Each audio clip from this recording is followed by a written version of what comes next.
International news updates, and I'm standing over this pillar, and what you're going to see, what you're seeing behind me with this background, with a purpose. And the purpose is to show whatever is happening in the Middle East.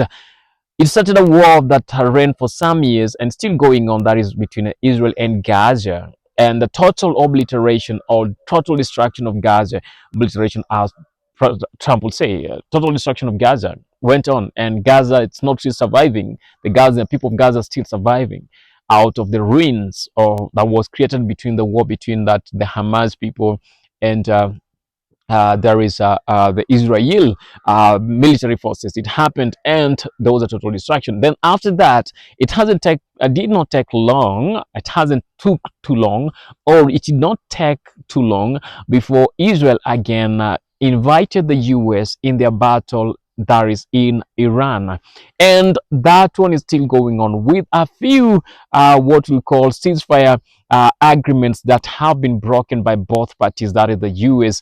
and we'll say the Islamic regime of Iran.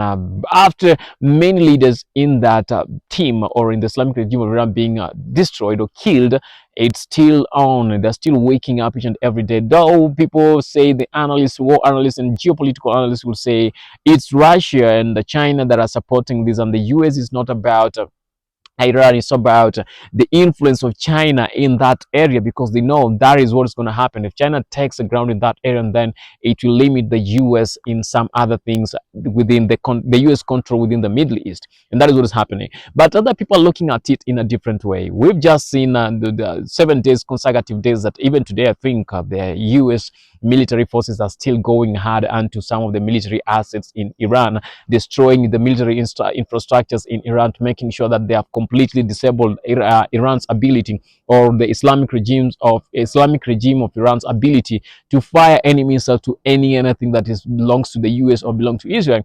Though this time around the Israeli are not part of it, but they might be invited to join in this battle and finish whatever they started, to total obliteration, total completion of destruction of any military facilities that is in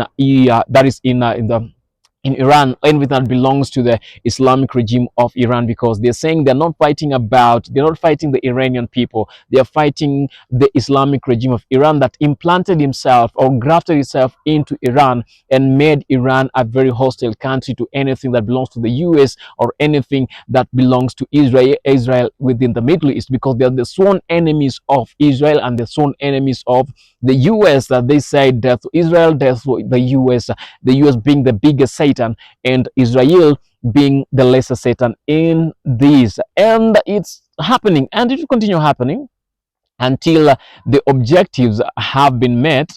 And that's what we're waiting to see. What are the objectives here? Most people, very many political analysts or geopolitical analysts, have different opinions when it comes to this. I'm sorry for the background that is darkening up because of the weather and because of whatever's happening around geopolitical because of the geopolitical infrastructure and all this. It's going to happen, and it might be much worse than what people think it should be or it will be, because it's going to get messy until the objectives are met. They are met.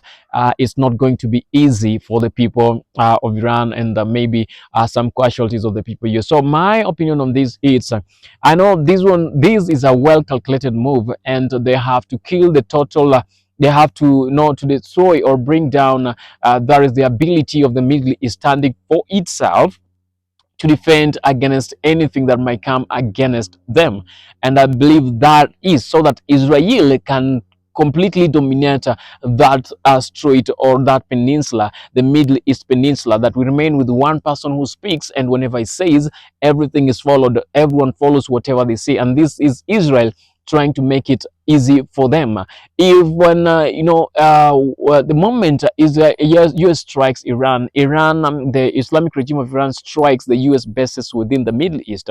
There is in Bahrain, there is in all these countries that are within the Middle East, and there is these countries totally depend on the US military prowess and power to defend itself against any any, I would say, any invasion or any personal thing that they want to go against them. But if all these installations are destroyed, then these countries remain vulnerable to any attack from any other country. And that is what I believe, that is what the US will want, so that they can depend on the US more and more and more and more. We've had President Donald Trump inviting some of the Middle East leaders who've been enemies of the US to the White House and trying to negotiate with them or making an alliance with them against that is Iran. So it's complete isolation of Iran, Islamic regime of Iran, from the people who somehow allies of the Islamic of the regime, but now they are on the side of the US, making it easy for them to destroy the Islamic regime of Iran or bringing down any what we call assets that the Islamic regime of Iran has in those places. And that is it for now. That is the updates that we have for now. I keep you updated on whatever is happening in the Middle East. But kindly leave and subscribe and leave your opinion and tell us what you think about whatever is happening in the Middle East.